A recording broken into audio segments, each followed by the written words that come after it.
Welcome to బీజీఎన్ Telugu updates. ఆంధ్రప్రదేశ్లో YS Jagan ప్రభుత్వాన్ని గద్దెదించడమే లక్ష్యంగా జనసేన అధినేత పవన్ కళ్యాణ్ ఎన్నికల ప్రచారాన్ని ముమ్మరం చేస్తున్నారు. జగన్ ప్రభుత్వ పతనానికి స్క్రిప్ట్ను సిద్ధం చేస్తాడు.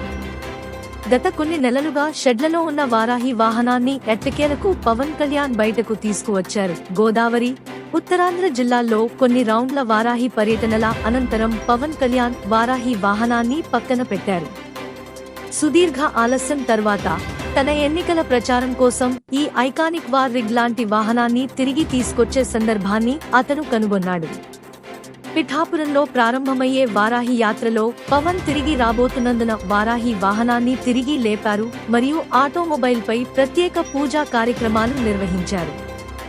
3 రోజుల పాటు పిఠాపురంలో పర్యటించనున్న ఆయన ఇందుకోసం వారాహి వాహనాన్ని విరివిగా వినియోగించనున్నారు.